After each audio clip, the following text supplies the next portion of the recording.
and welcome back to ScaleMeDown and to another episode of our two-seat scratch-built radio-controlled Spitfire build. This is the final episode where we'll do the final assembly, paint job and markings before it's ready for a maiden flight. And off camera since last time I've masked up the fuselage and wings ready to spray the top surface colours. So let's get started.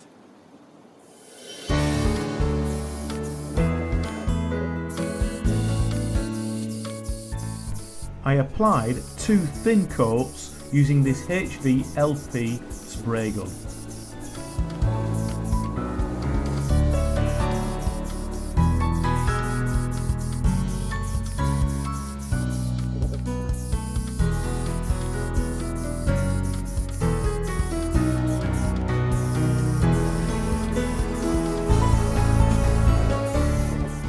That is the dark sea grey done, and now just the dark green to go.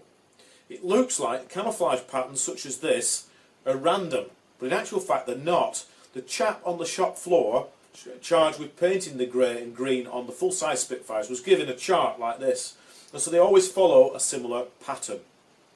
We will do the same, of course. I'm also going to knock back some of this super high gloss shine using some matte lacquer once we've done that. But before we start, so that the elevators and tailplane green patterns match up, we're going to fit the elevator hinges now permanently with glue. Once again, we'll pack the hinges with Vaseline to prevent the 24-hour epoxy from seizing them solid.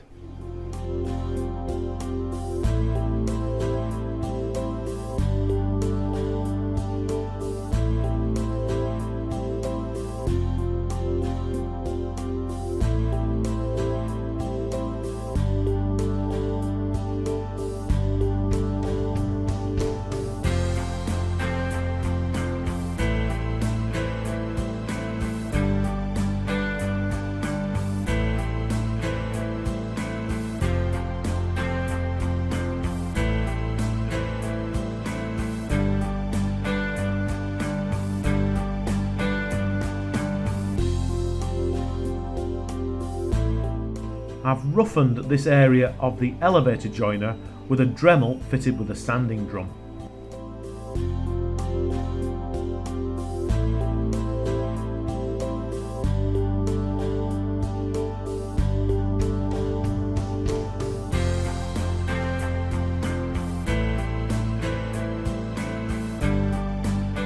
A cloth soaked in isopropyl alcohol gets rid of any fingerprints off the finish. These stringes from your local pharmacy are really handy for mixing small amounts of paint and hardener.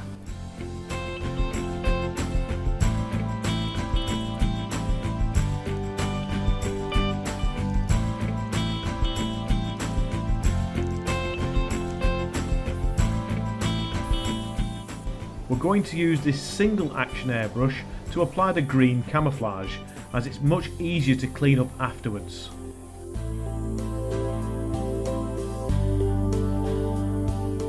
Even a cheap, simple, single-action airbrush such as this is more than adequate for doing the soft fade edges on the camouflage pattern. They're not very good, however, for large blocks of solid colour.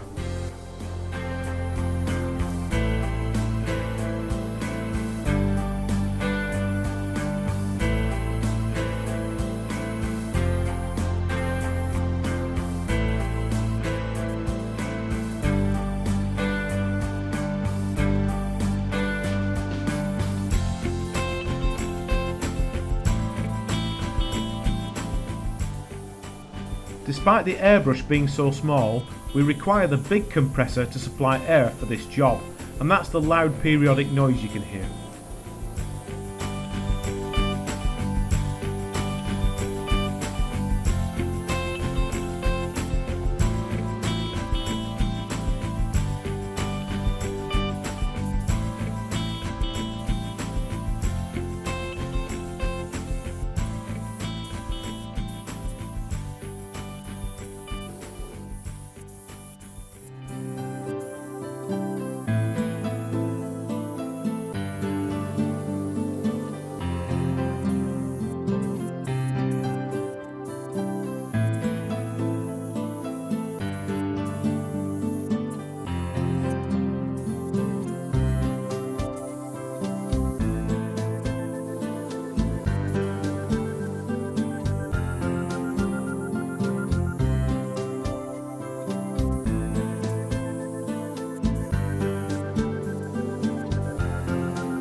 With the green done, now comes the fun part, pulling off the masking tape, which will reveal our hard work. For anybody that's done any spray painting before, they'll know that it can be quite stressful doing this in case any paint has been blown underneath the masking tape. However, if it has, let's not worry about it, we'll just fix it.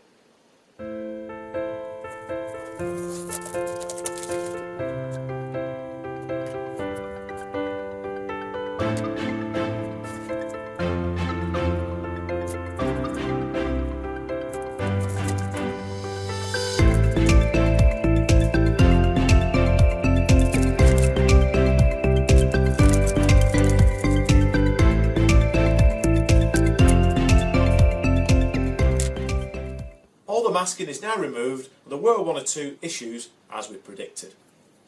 Just in some places the paint had blown underneath the masking tape, and so how I fixed that, I got a piece of paper cut with a nice straight sharp edge and held it against where the sharp changing colour should have been, and then just blew gently the appropriate colour from the single action airbrush, and that fixed it. Then before I removed the remaining masking off the glazed clear areas, I applied some of this matte lacquer just because it was far too glossy, and you'll notice now that the sheen has settled down to a lovely satin silky sheen all over, very realistic when compared to the full size. I also had to take the scalpel blade and just really gently just run along the edges of the masking tape before I peeled the bulk of the tape off so it didn't peel the paint off the canopy bars. And we're now ready for the final assembly stage where we can bolt in the motor, aileron servos, receiver and all that kind of thing.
The motor mounted bolts are secured with thread lock, and I fit them first finger tight before tightening them nice and snug with an Allen key.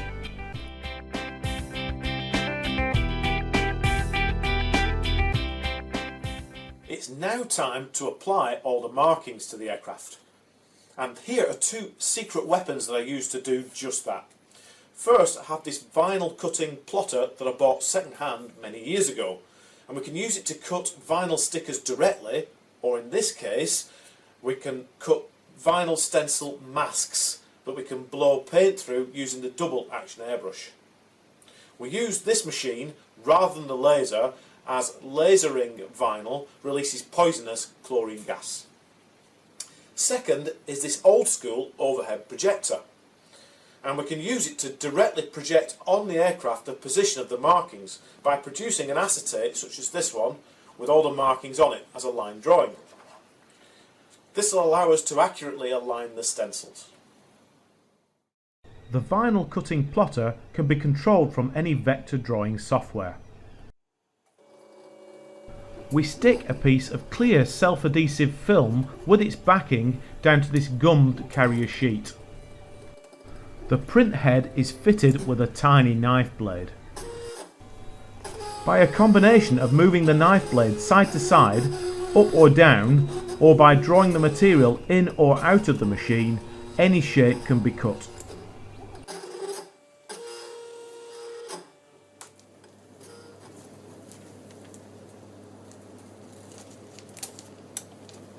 Here I'm aligning the peeled stencil with the overhead projector.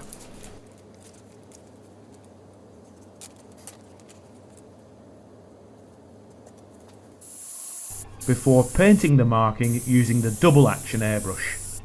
This allows us fine control of both the air and the paint.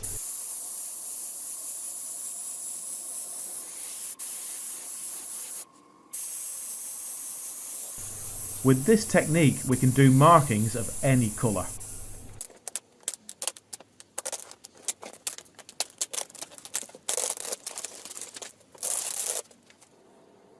I've just finished airbrush spraying all of the markings onto the plane using the vinyl cut stencils we've just shown you, and we're nearly ready for the big reveal. However, just before we do that, we've a few scale details to add, such as the tail wheel and these scale exhausts. And we've printed these on the smaller of our FDM printers, the CR10S. We print on a raft like this flat plate, so that we don't lose any of the small details, so that it stays stuck down properly. And we split the parts like this into two halves, so that they sit down flat. We'll glue all these together, fill, sand them, and spray them up, add them to the plane, and we can have a look at it all finished. And now it's time for the final reveal. Here she is, all finished, with all her markings and scale details and all the radio gear fitted, ready for a maiden flight.